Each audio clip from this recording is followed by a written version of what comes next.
ఇంగ్లాండ్లోని NHS cancer vaccine launch pad అంటే సివిఎల్పి కార్యక్రమంలో భాగంగా మెలనోమా అనే తీవ్రమైన చర్మ క్యాన్సర్ రోగులపై ఈ వ్యాక్సిన్ పరీక్షించబడింది.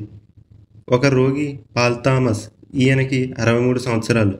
2017లో చర్మ క్యాన్సర్తో బాధపడుతూ ఈ వ్యాక్సిన్ ద్వారా చికిత్స పొందారు. అతని కణితులు క్రమంగా తగ్గుతున్నాయని స్కాన్లు చూపించాయి. ప్యాంక్రియాటిక్ క్యాన్సర్ రోగులపై నిర్వహించిన ఒక చిన్న ట్రయల్లో ఈ వ్యాక్సిన్ క్యాన్సర్ పునరావృత్తిని తగ్గించడంలో దీర్ఘకాలిక రోగనిరోధక ప్రతిస్పందనను చూపించింది. ఐపీఎల్ 2025 సీజన్లో రోబోడాగ్ మొదటిసారిగా ఢిల్లీ క్యాపిటల్స్ మరియు ముంబై ఇండియన్స్ మధ్య ఏప్రిల్ 13న అరుణ్ జైట్లీ స్టేడియంలో జరిగిన మ్యాచ్లో టాస్ సమయంలో కనిపించింది. ఈ రోబోడాగ్ టాస్ కోసం నాణెం కాయిన్ తీసుకువచ్చి కెప్టెన్లకు అందించింది.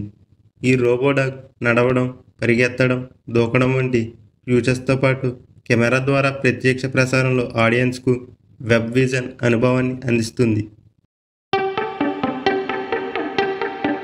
మార్చి 11, 2025న అంతర్జాతీయ ఖగోళ సంఘం అంటే ఇంటర్నేషనల్ ఆస్ట్రోనామికల్ యూనియన్ ఈ 128 కొత్త చంద్రులను అధికారికంగా గుర్తించింది. ఈ కొత్త ఆవిష్కరణతో శాటర్న్ గ్రహం చుట్టూ మొత్తం 274 చంద్రులు ఉన్నట్లు నిర్ధారించబడింది.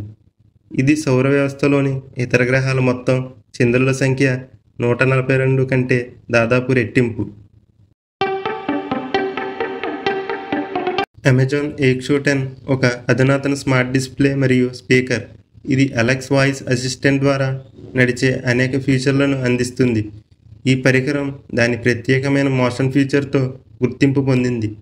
ఇది స్క్రీన్ను యూజర్ను అనుసరించి తిప్పగలదు.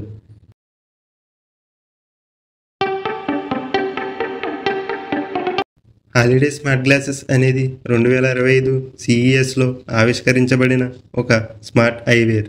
ఇది ప్రోయాక్టివ్ ఏఐ మరియు ఇన్విజిబుల్ డిస్ప్లే టెక్నాలజీని కలిగి ఉంది. డీజీ విండో అనే ప్రపంచంలోనే అతి చిన్న నియర్ ఐ డిస్ప్లే మాడ్యూల్. ఇది గ్రీన్ అండ్ బ్లాక్ స్క్రీన్ను యూజర్ దృష్టిలో ప్రొజెక్ట్ చేస్తుంది మరియు లెన్స్లో కాకుండా నేరుగా కంటికి సమాచారాన్ని పంపుతుంది. దీని యొక్క స్టార్ట్ బటన్స్ అనేవి సైడ్న ఉంటాయి. ఇది బ్లూటూత్ ద్వారా స్మార్ట్ డివైస్తో కనెక్ట్ అవుతుంది. ఇది ఫ్రెండ్స్ ఎపిసోడ్ 1 యొక్క అప్డేట్స్. ఈ వీడియో కనుక మీకు ఇన్ఫర్మేటివ్గా అనిపిస్తే please like, subscribe and me friends and family మెంబర్స్కి షేర్ చేయండి.